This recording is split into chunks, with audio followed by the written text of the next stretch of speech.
ने योग कार्यक्रम में आज शिरकत की है। देवरिया, प्रयागराज, लखनऊ की तस्वीरें आपकी टेलीविजन स्क्रीन पर। आपको बता दें कि प्रदेश भर में आज अंतर्राष्ट्रीय योग दिवस के मौके पर तमाम लोगों ने बढ़ चढ़कर योग के कार्यक्रम में शिरकत की, योगा किया।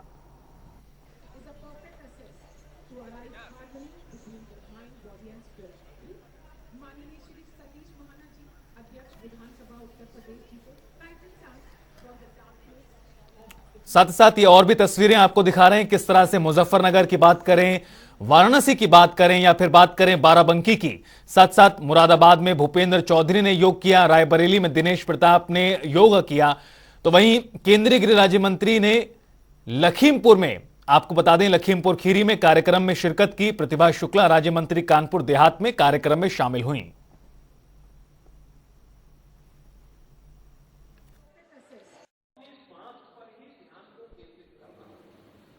अगर हम उसको प्राणायाम के माध्यम से साध लें तो मन आपका नियंत्रित होता हुआ दिखाई देगा, चलायमान नहीं होगा और स्थिरता नहीं होगी। एक धैर्य, एक स्थिरता आपको जीवन में प्राप्त होगी।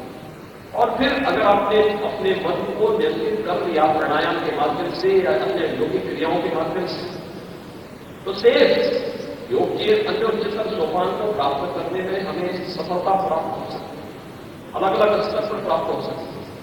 लेकिन सामान्य साधक के लिए शारीरिक और मानसिक स्वस्थ बनाए रखने के लिए यह अत्यंत एक आवश्यक कार्य है। प्रदेश भर में अलग अलग जगहों पर योगा करने की तस्वीरें सामने आई हैं और आपको बता दें कि बरेली और सहारनपुर समेत कई जगहों पर योग दिवस के अवसर पर मदरसों में छात्रों और शिक्षकों ने भी योग किया। बरेली और सहारनपुर के साथ साथ उत्तर प्रदेश के अलग अलग जगहों से तस्वीरें सामने आई जहां पर मदरसों में बच्चों द्वारा योग किया गया, शिक्षकों द्वारा योग किया गया।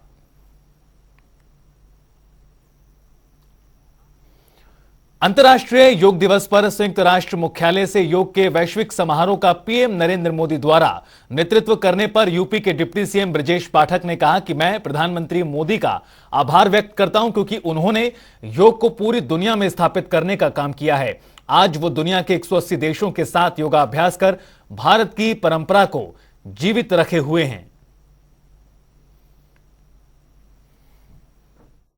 दिवस के अवसर पर पूरे प्रदेशवासियों को शुभकामनाएं देता हूं।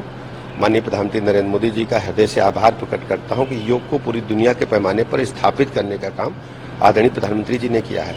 आज जिस ढंग से पूरी दुनिया देख रही है कि माननीय प्रधानमंत्री जी 180 से अधिक देशों के साथ योगाभ्यास कर रहे हैं, ये भारत की हमारी जो परंपरा है उसको पुनर्जीवित करना, उसको पुनर्स्थापित करना माननीय प्रधानमंत्री जी ने जिस ढंग से किया है, पूरा देश और दुनिया आदरणीय प्रधानमंत्री जी को आज आभार प्रकट कर रहा है। सर, अभी बीते दिनों स्वास्थ्य की कुछ समस्याएं आई थी बलिया, जैसे ही रिपोर्ट अभी आएगी हम देंगे, लेकिन स्थितियां पूरी तरह से नियंत्रण है, सरकार सतर्क है और सभी मरीजों को उच्च कोटि का इलाज मिले, दवाइयां पूरी तरह से सरकारी अस्पतालों में उपलब्ध है और कहीं कोई दिक्कत नहीं। हॉस्पिटल्स और सीनियर अधिकारियों को भी निर्देशित किया गया है। हाँ, वहाँ कैंप करने के लिए हमने निदेशक स्तर के 2 अधिकारियों को कहा जो लेवल 5 के हैं और स्थितियां पूरी तरह से नियंत्रण में है, सभी दवाइयां उपलब्ध हैं, चिकित्सक भी पूरी अलर्ट मोड में है। आखिरी सवाल है, अभी आप मिर्जापुर जा रहे हैं, उसके बाद आपका उन्नाव में भी है और बांदा में भी दौरा लगा हुआ है। एक तरफ भारतीय जनता पार्टी, देखिए हम लोग महाजनसंपर्क अभियान के तहत पूरे प्रदेश में कार्यकर्ताओं को साथ लेकर के जनता के बीच में जा रहे हैं। माननीय प्रधानमंत्री नरेंद्र मोदी जी की 9 वर्ष की उपलब्धियों के साथ देश और दुनिया के पैमाने पर माननीय मोदी जी की लोकप्रियता जो बढ़ी है और भारतीय जनता पार्टी ने अपनी सरकार के कार्यों के जो गरीब कल्याण की योजनाएं धरातल पर उतारनी है उनको जन जन तक पहुंचाने का काम। जनसंपर्क अभियान कितना भारी पड़ेगा ये 23 तारीख? देखिए आप अच्छी तरह जानते हैं कि भारतीय जनता पार्टी आदरणीय प्रधानमंत्री नरेंद्र मोदी जी के रूप में आज दुनिया की सबसे बड़ी पार्टी है और 2024 में जब लोकसभा का चुनाव होगा हम प्रचंड बहुमत के साथ सरकार बनाएंगे और प्रदेश की 80 की 80 सीटें भारतीय जनता पार्टी जीतेगी। अंतर्राष्ट्रीय योग दिवस के मौके पर जगह जगह बड़े बड़े कार्यक्रम किए गए। लखनऊ में मुस्लिम समुदाय के लोगों को मदरसे में योग और काफी उत्साहित नजर आए। अंतर्राष्ट्रीय योग दिवस के मौके पर जगह जगह पर बड़े स्तर पर आयोजन किए गए हैं। हालिया तस्वीर लखनऊ से आई है जिसमें मुस्लिम समुदाय के लोगों को मदरसे में योगा करते देखा जा सकता है। योगा करते हुए सभी काफी उत्साहित दिख रहे हैं। उत्तर प्रदेश के अल्पसंख्यक कल्याण मंत्री दानिश आजाद अंसारी और अल्पसंख्यक मोर्चा अध्यक्ष बासित अली ने बात करते हुए क्या कहा, सुनिए। आज अंतर्राष्ट्रीय योग दिवस है और पूरे देश में नहीं पूरी दुनिया में योग मनाया जा रहा है और आज लखनऊ के भी इस मदरसे में हम लोग अंतर्राष्ट्रीय योग दिवस पर शामिल हुए हैं, जिसमें आप देख सकते हैं बड़ी संख्या में मदरसे के बच्चे शामिल हुए हैं। योग जो है इसको एक स्पोर्ट्स एज आर्ट्स देखना चाहिए, हेल्थ की तरफ एक एक्टिविटी देखनी चाहिए, इसको किसी जाति धर्म मजहब से नहीं जोड़ना चाहिए। आज हमारा देश जाति धर्म मजहब की बेड़ियों को तोड़ते हुए विकास की तरफ आगे बढ़ रहा है और हम सबको भी इसमें सहयोग करना चाहिए। योग दिवस के अवसर पर योग हो रहा है, इसमें मोदी जी के नेतृत्व में जब से 2015 से योग शुरू हुआ है, तमाम मदरसे और तमाम मदारिस के बच्चे और तमाम तालिबे इल्म लगातार योग को बढ़ावा दे रहे हैं। आज मदरसा वारसिया लखनऊ में बड़ी तादाद में आप देख रहे हैं कि योग के लिए बच्चे हैं और लगातार इसको आगे बढ़ावा मिल रहा है और पूरे हिंदुस्तान के साथ साथ पूरी दुनिया में योग को बढ़ावा मिल ही रहा है।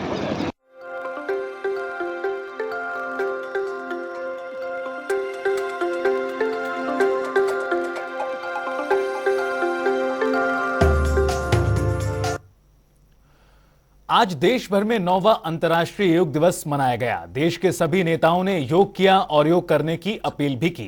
कानपुर में यूपी विधानसभा के अध्यक्ष सतीश महाना ने योग किया और कहा कि सामूहिक योग का मतलब सबको साथ लेकर चलने की कोशिश है। किया गया योग एक दूसरे को साथ लेकर चलने। केंद्र सरकार के 9 वर्ष पूरा होने पर सेवा, सुशासन और गरीब कल्याण का नारा देने वाली भाजपा जन जन तक अपने कार्यों को पहुंचा रही है। मिर्जापुर में पहुंचे प्रदेश के उप मुख्यमंत्री ब्रजेश पाठक ने कहा कि पिछली सरकारों ने देश और जनता के लिए कुछ भी नहीं किया। कांग्रेस पर निशाना साधते हुए कहा कि आज कांग्रेस महात्मा गांधी के सपनों को बेच रही है, उसके पास कोई नेता नहीं है। साथ ही मुलायम सिंह के कार सेवकों पर गोली चलवाने को भी याद दिलाया। पाठक ने कहा कि जनता सपा को कभी माफ नहीं करेगी। मिर्जापुर जनपद में आज सेवा, सुशासन और गरीब कल्याण के 9 वर्ष पूरे होने पर भारतीय जनता पार्टी ने एक विशाल जनसभा का आयोजन किया था। मैं कह सकता हूं कि आज पूरे देश में माननीय प्रधानमंत्री नरेंद्र मोदी जी की लहर चल रही है। मिर्जापुर में जल जंग से जन सैलाब उभरा है, गरीब कल्याण योजनाएं जन जन तक पहुंची हैं, लोगों का भरोसा भारतीय जनता पार्टी पर बढ़ा है। माननीय मोदी जी के रूप में उनको एक अभिभावक ऐसा मिला है जो उनके जीवन स्तर को बदलाव लाने में सफल हुए हैं, उनके जीवन स्तर को ऊपर उठाने में सफल हुए हैं। मिर्जापुर के लोगों ने एक मत होकर के इस बार प्रचंड बहुमत के साथ माननीय प्रधानमंत्री नरेंद्र मोदी जी के नेतृत्व में जब 2024 में तीसरी बार सरकार बनेगी तो मिर्जापुर में तीसरी बार गठबंधन को जिताने का प्रण किया है, फैसला लिया है, ऐसा मैं दावे के साथ कह सकता हूं। प्रधानमंत्री मोदी की अमेरिका विजिट पर सपा के प्रवक्ता अमीक जामई ने कहा कि यूएस पाक अधिकृत कश्मीर में भारत के साथ खिलवाड़ कर रहा है। विदेश नीति के मोर्चे पर भी सरकार पूरी तरह से फेल है। भारत के प्रधानमंत्री आदरणीय नरेंद्र मोदी जी अमेरिका में हैं। यह बड़ी खुशी की बात है समाजवादी पार्टी के लिए भी कि भारत के प्रधानमंत्री जब विदेश जाएं तो उनका इज्जत और सम्मान हो। लेकिन हम पूछना चाहते हैं कि जब हम किसी देश में जाते हैं भारत को रिप्रेजेंट करने के लिए, तो आपने वहां से क्या हासिल किया? आपने यह हासिल किया कि जो बाइडेन की सरकार रिलीजियस फ्रीडम की जो रिपोर्ट है माइनॉरिटी को लेकर, उसने कहा कि दुनिया में सबसे ज्यादा अल्पसंख्यक अगर कहीं एट्रोसिटीज हो रही हैं, असुरक्षित हैं, तो वो नरेंद्र मोदी का भारत का शासन है। भाजपा के राष्ट्रीय प्रवक्ता शहनवाज हुसैन रायबरेली पहुंचे और मुस्लिम पर्सनल लॉ बोर्ड के पूर्व अध्यक्ष मरहूम राबे हसन नदवी की मौत के बाद पुरसे के लिए तकिया मैदान पर पहुंचे। मरहूम राबे हसन नदवी की कब्र पर खड़े होकर शहनवाज हुसैन ने फातिहा पढ़ा और इस दौरान जनता टीवी के कैमरे पर उत्तरकाशी से मुस्लिम के पलायन पर बोलते हुए कहा कि कवि इकबाल ने कहा है, सारे जहां से अच्छा हिंदुस्तान हमारा। उत्तरकाशी की इस घटना से जहां बवाल मचा है, वहां ऐसे में भाजपा प्रवक्ता के इस बयान से राजनीतिक गलियारों में चर्चाएं तेज हैं। यहाँ पर आया था मौलाना राबे नदवी साहब मरहूम की बारे में जब मैंने सुना तो पुरसे के लिए और ताज़ियत के लिए आया था। और यहाँ पे मौलाना राबे नदवी साहब से पुराने मरासिम थे, जब मैं एविएशन मिनिस्टर था तो हज की फ़्लाइट चलाई थी, और उन्हीं के कहने पे मैंने उम्रे के लिए भी जद्दा को लखनऊ से मैंने जोड़ा था। तो बहुत पूरे हिंदुस्तान में उनके इंतकाल से बहुत लोग मायूस हुए और बहुत दुखी हुए, तो मैं भी उसमें से हूँ। तो मैं यहाँ आज हाज़िरी के लिए और फातिहा पढ़ने के लिए आया था।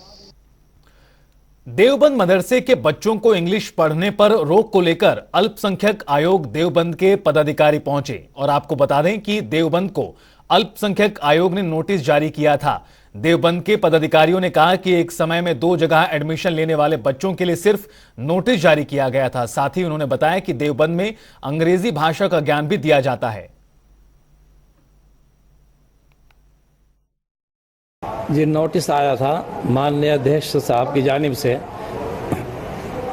हमने उसका जवाब दाखिल कर दिया। दारुल उलूम देवबंद में हिंदी ज़बान, इंग्लिश ज़बान या किसी और ज़बान पर कोई पाबंदी नहीं लगाई गई। उस ऐलान का मकसद ये था कि दारुल उलूम में दाखिला लेकर और दारुल उलूम में ज़ेर तालीम रहते हुए बाकायदा दूसरी जगह एडमिशन ले, इसकी कानूनन भी इजाज़त नहीं होती।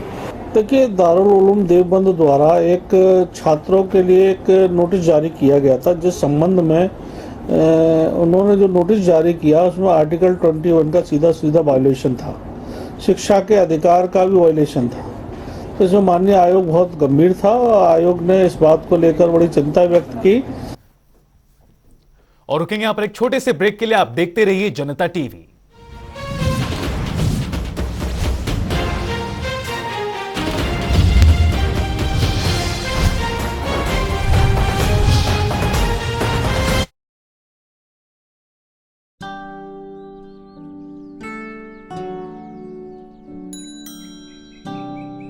जी, ये चिट्ठी है बेटा आपकी। भैया, चिट्ठी आई है आपकी।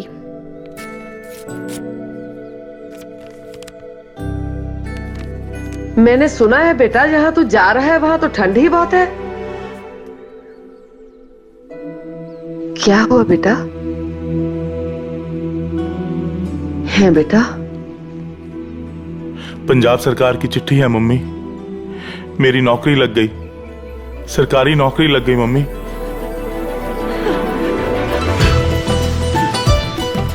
सुनते हो?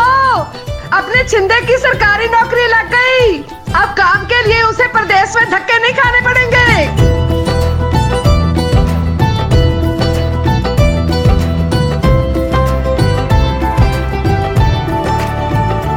पिछले 1 साल में मुख्यमंत्री भगवंत मान पंजाब की तरक्की के लिए देश विदेश से 48,000 करोड़ का निवेश लेकर आए हैं। साथ ही साथ हमारे पंजाब के 29,000 से भी ज्यादा युवाओं को पक्की सरकारी नौकरी का तोहफा दिया है। पंजाब के युवाओं के लिए अब प्राइवेट सेक्टर में 2,77,000 नौकरियां खुल गई हैं।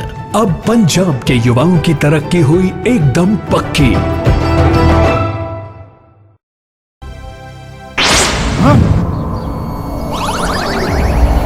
पेश है नई तकनीक से बना टेक्नो जेड। ये है आधुनिक जिंक ऑप्टिमम रिलीज टेक्नोलॉजी के साथ, जिससे फसलों को जरूरत के हिसाब से जिंक उपलब्ध होता है। स्मार्ट किसान बने, टेक्नो जेड ही चुने।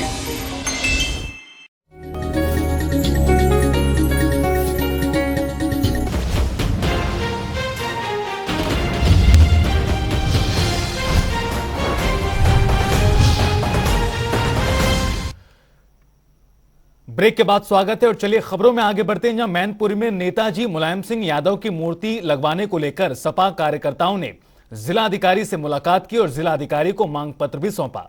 दरअसल उत्तर प्रदेश सरकार के कैबिनेट मंत्री जयवीर सिंह मैनपुरी में कई चौराहे पर महापुरुषों की मूर्तियां लगवा रहे हैं और इसी के चलते सपा कार्यकर्ताओं ने डीएम को मांग पत्र सौंपा है। जिलाधिकारी महोदय को समाजवादी पार्टी की तरफ से मांग पत्र दिया है, जिसमें भगवान परशुराम की मूर्ति, देश के जाने माने नेता माननीय मुलायम सिंह यादव जी की मूर्ति, तथागत गौतम बुद्ध जी की मूर्ति, भीमराव अम्बेडकर साहब की मूर्ति, और संत गाडगे जी की वीरांगना बंटीबाई मूर्ति, सम्राट अशोक, त्याग की मूर्ति, पन्ना धाई की मूर्ति, महर्षि वाल्मीकि, महर्षि कश्यप जी, सभी समाज के सभी महापुरुषों की मूर्तियों की स्थापना की मांग की है ताकि कोई समाज अपने आप को कुंठित महसूस न करे। तो वहीं मुजफ्फरनगर की विशेष पॉक्सो एक्ट कोर्ट ने 9 साल की बच्ची से गैंगरेप करने वाले 2 अध्यापकों को 20 साल कैद की सजा दी है। कोर्ट ने दोनों दोषियों पर 50-50 हजार का जुर्माना भी लगाया। विशेष लोक अभियोजक दिनेश कुमार शर्मा और मनमोहन वर्मा ने बताया कि शहर कोतवाली क्षेत्र के अंतर्गत एक विद्यालय में पढ़ने वाली 9 साल की बच्ची के साथ गैंगरेप किया गया था। आज दिनांक 20/6/2023 को न्यायालय श्रीमान विशेष अपर सत्र न्यायाधीश पॉक्सो अधिनियम मेन कोर्ट मुजफ्फरनगर में पीठासीन अधिकारी आदरणीय न्यायाधीश महोदय श्री बाबूराम जी के द्वारा सरकार बनाम राजकुमार आदि अंतर्गत धारा 376(2), 376(C), 376(D) IPC व 5MI/6 व 16/17 पॉक्सो एक्ट थाना कोतवाली नगर मुजफ्फरनगर में सजा सुनाई गई है। घटना 2/3/2022 समय 10 बजे और पीड़िता की उम्र लगभग 9 वर्ष। घटना स्थल है बेसिक प्राइमरी शिक्षा केंद्र गौशाला रोड थाना कोतवाली मुजफ्फरनगर। अभियुक्त राजकुमार व उदयपाल। राजकुमार का ये स्कूल है और उदयपाल इसका सहायक अध्यापक है और पीड़िता की उम्र 9 वर्ष। इसको ये ऑफिस में बुलाकर इसके साथ गलत काम करने का प्रयास करते थे। तो वहीं उत्तर प्रदेश के कौशाम्बी जिले में एक फर्नीचर की दुकान में भीषण आग लग गई और आग लगने की खबर मिलते ही रेस्क्यू ऑपरेशन भी चलाया गया। हालांकि अब आग पर काबू पा लिया गया है।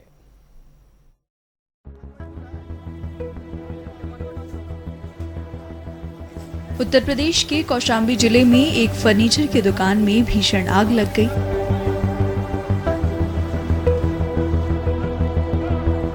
आग लगने की खबर मिलते ही रेस्क्यू ऑपरेशन चलाया गया।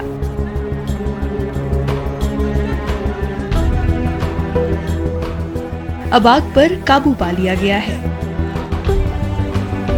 आग लगने की सूचना पर डीएम सुजीत कुमार और एसपी ब्रजेश कुमार श्रीवास्तव समेत पुलिस प्रशासन के तमाम अफसर मौके पर पहुंचे।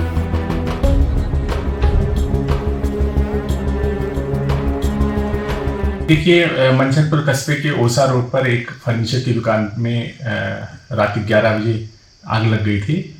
उसमें फर्नीचर का काफ़ी सामान जल गया और उसके बगल में एक आकांक्षा नर्सिंग होम है, उसमें भी उसकी एक दीवार पर आग लग गई थी। फिलहाल आग पे काबू पा लिया गया था देर रात में। जो हॉस्पिटल में मरीज थे उनको जिला अस्पताल में शिफ्ट कराया गया था। घटना में बाहर खड़ी 3 बाइकों और 2 कार भी जलकर क्षतिग्रस्त हुई हैं। आग किस कारण से लगी है, इस घटना की जांच कराई जा रही है। फिलहाल काफ़ी मशक्कत के बाद आग पे काबू पाया।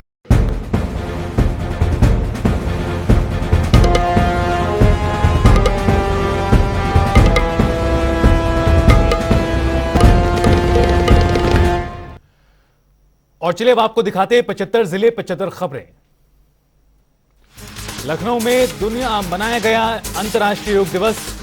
लखनऊ एयरपोर्ट पर किया गया योग। मिर्जापुर में मनाया गया योग दिवस, मौके पर मौजूद लोगों ने किया योग। सहारनपुर के अंबेडकर स्टेडियम में मनाया गया योग दिवस, लोगों ने किया योग। इटावा में मनाया गया 9वां अंतर्राष्ट्रीय योग दिवस, वसुधैव कुटुंबकम इस बार की थीम। कन्नौज में मनाया गया योग दिवस, मंत्री असीम अरुण ने किया योग।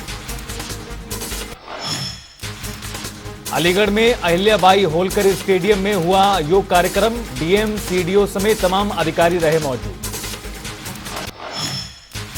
सहारनपुर में भी मनाया गया योग दिवस, जिला प्रशासन और नगर निगम के अधिकारियों ने लोगों के साथ किया योग।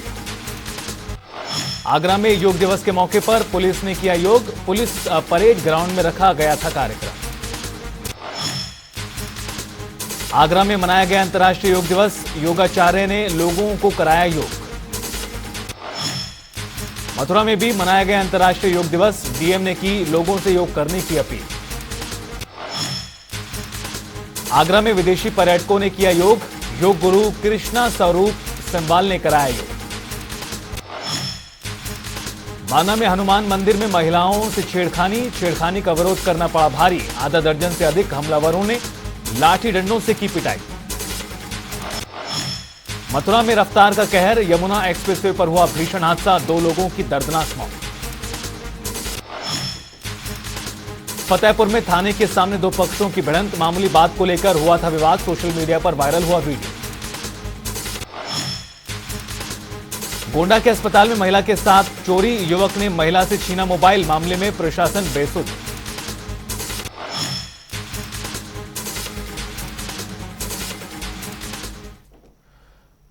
और फिलहाल इस बुलेटिन में इतना ही। आप देखते रहिए जनता टीवी।